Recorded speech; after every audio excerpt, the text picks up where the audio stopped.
Hello दोस्तों, कैसे हो आप सभी लोग। तो आज के इस लेक्चर के अंदर हम देखेंगे एक और प्रीवियस ईयर क्वेश्चन पेपर पर्यावरण अध्ययन का है हमारे पास में, एनवायरमेंटल स्टडीज़।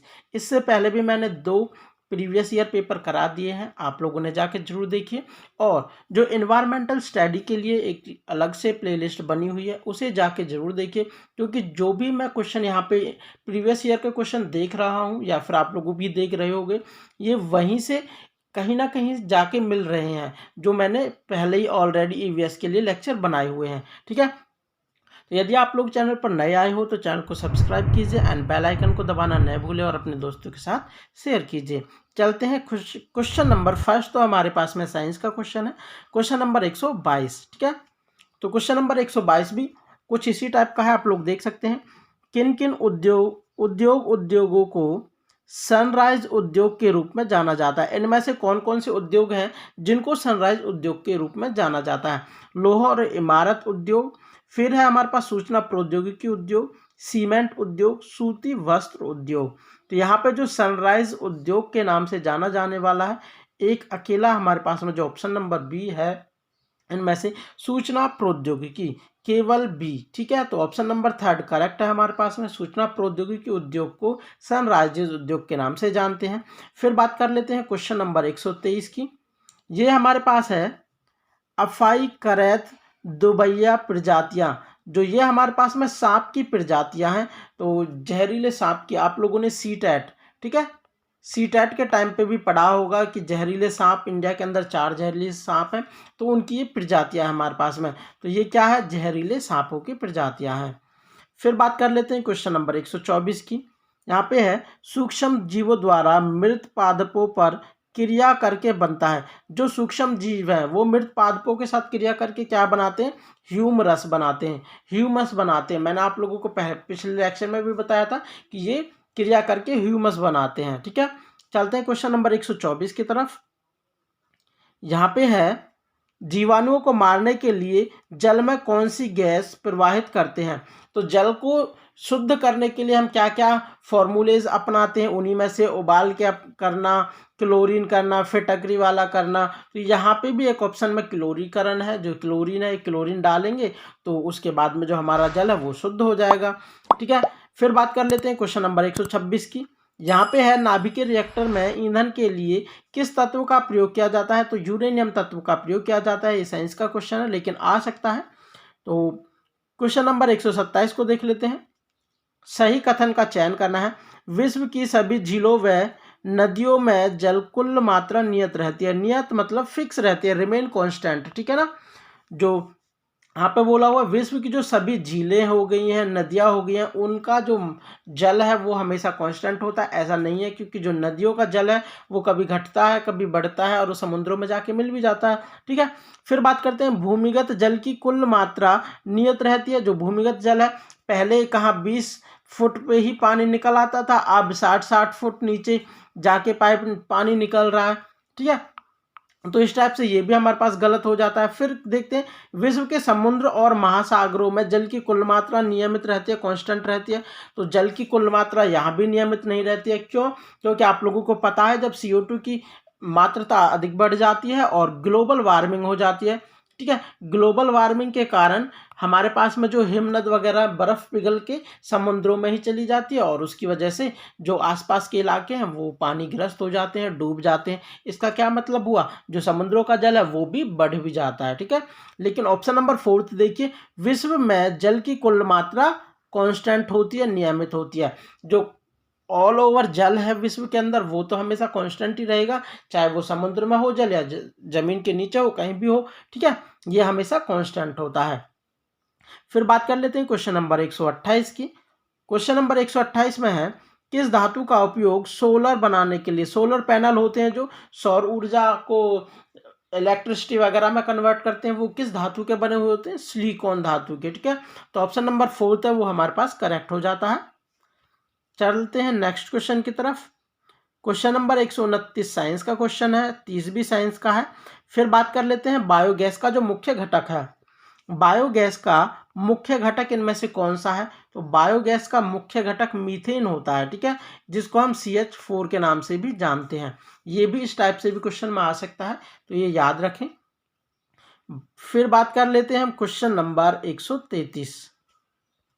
यहाँ पे है, कौन सा पद कार्बन चक्र में सम्मिलित नहीं होता है? तो कार्बन चक्र में कौन सा पद सम्मिलित नहीं होता है? ये हमारे पास में जो वाष्प उत्सर्जन है, ये प्रकाश संश्लेषण में नहीं होता है। ये कार्बन चक्र के अंदर नहीं होता है। प्रकाश संश्लेषण होता है, श्वसन होता है, जीवाश्म ईंधनों का जलना होता है। ये कार्बन चक्र के अंदर ही आ जाते हैं, ठीक है। फिर बात करते हैं क्वेश्चन नंबर 134 की। यहाँ पे है, निम्नलिखित में से कौन सा जीवाणु जनित नहीं है? इनमें से कौन सा जीवाणु के द्वारा नहीं फैलता है? हैजा भी हमारे पास जीवाणु के द्वारा फैलता है। तपेदिक जो क्षय रोग हो जाता है, ये भी टाइफाइड बोलते हैं, ये भी इसी के द्वारा ये तपेदिक हो गया है जो, ये भी इसी के द्वारा है।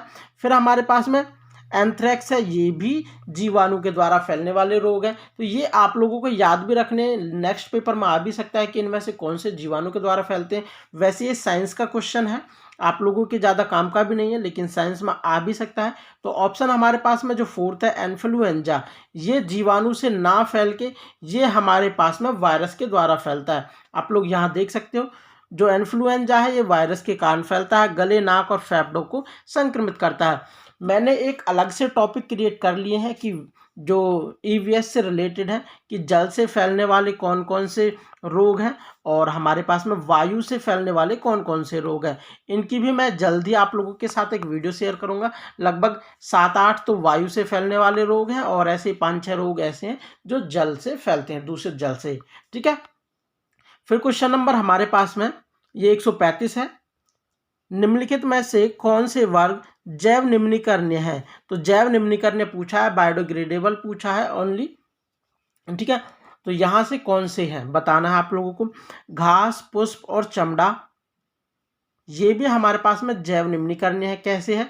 घास भी है, पुष्प भी है, जो चमड़ा है ये भी हमारे पास गल जाता है, क्योंकि चमड़ा जो शरीर होता है गाय, ये हमारे पास में भैंस का शरीर होता है, उसको खाल का ही हमारे पास में चमड़ा बनाया जाता है। और वो आप लोगों को पता है, अब घटक जब ये गाय भैंस मर जाते हैं तो उनको खा के गला देते हैं, इस कारण वो क्या हो जाता है? जैव निम्नीकरणीय हो जाता है, बायोडिग्रेडेबल हो जाता है, ठीक है।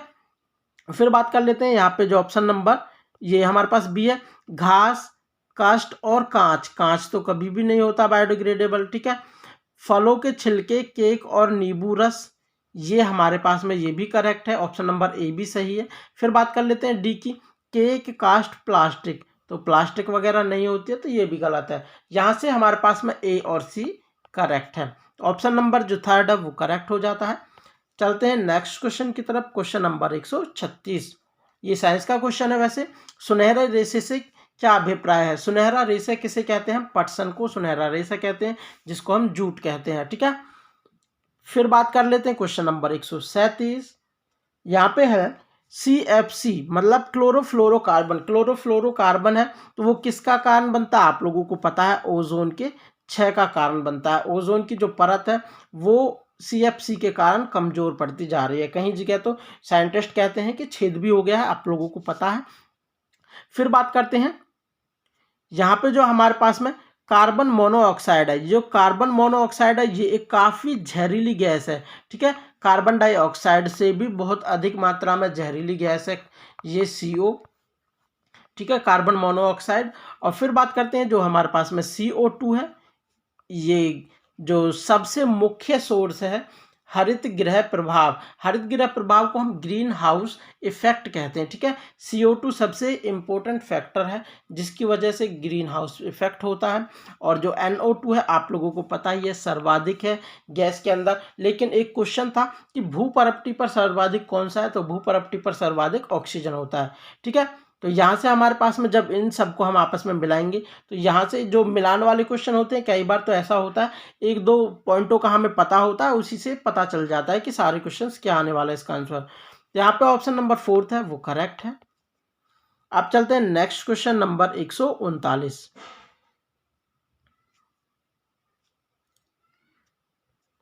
ठीक है, तो क्वेश्चन नंबर 139 है, निम्नलिखित में से सही को सम्मिलित करना है। फिर और यहाँ पे पूछा हुआ है ये यहाँ पे राज्य है और यहाँ पे है जल संरक्षण विधि, कि हम जल को किस प्रकार से संरक्षित करते हैं। यहाँ पे जब हम देखते हैं फर्स्ट वाला जो राजस्थान है, एक सेकंड,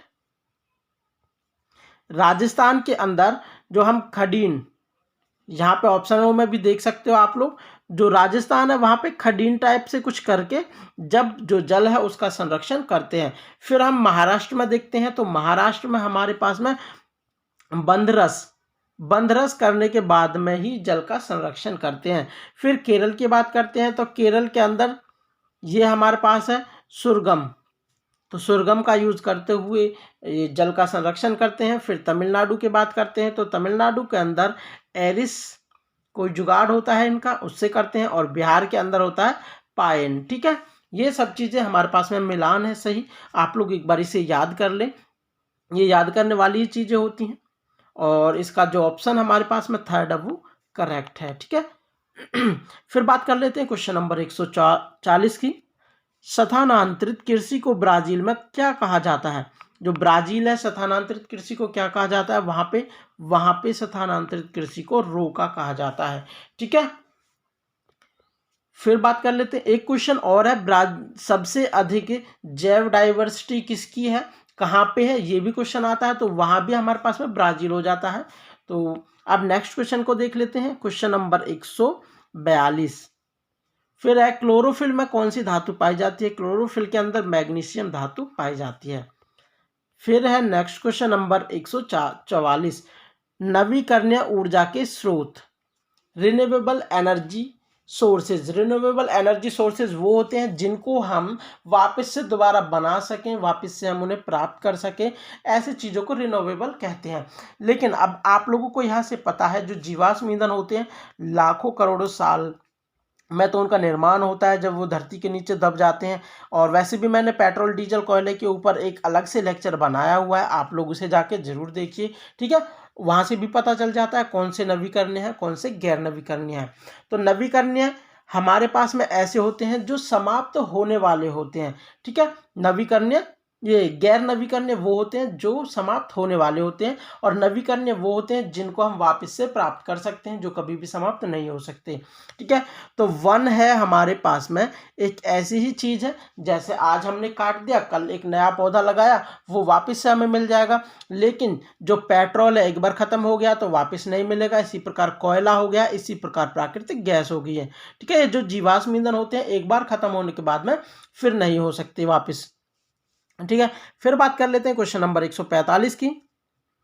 किस जीव के द्वारा वर्मी कंपोस्ट बनाया जाता है। अब आप लोगों को पता है वर्मी कंपोस्ट किसके द्वारा बनाया जाता है, केंचुए के द्वारा बनाया जाता है।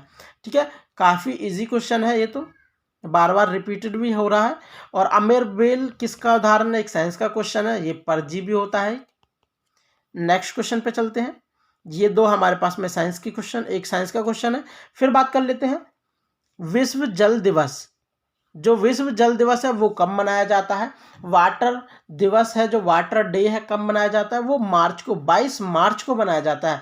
फिर 22 अप्रैल की बात करते हैं तो 22 अप्रैल को अर्थ डे बनाया जाता है, और 22 अप्रैल को अर्थ डे बनाया जाता है। ठीक है, ठीक है गाइस, चलते हैं नेक्स्ट क्वेश्चन की तरफ। और जो मैंने इससे जो हमारे पास में दिवस है उनसे रिगार्डिंग भी एक लेक्चर सीरीज तैयार करने वाला हूं मैं, क्योंकि मैंने कंप्लीट डिटेल है एक प्रकार की वो मैंने बना ली है, आप लोगों के साथ जल्दी उसे शेयर करूंगा। चलते हैं नेक्स्ट क्वेश्चन की तरफ। क्वेश्चन नंबर 150 यहीं पे हम ख़त्म हो जाते हैं। हमारा जो क्वेश्चन है इतने ही है। ईवीएस की सीरीज के अंदर आप लोगों को लगभग 25 क्वेश्चंस के आसपास इस सीरीज के अंदर देखने के लिए मिले होंगे, 20 to 25 क्वेश्चंस। और आप लोग मुझे एक चीज़ ये बताइए कि जो वायु प्रदूषक है, वायु प्रदूषण का कौन अच्छा वो है इंडिकेटर है।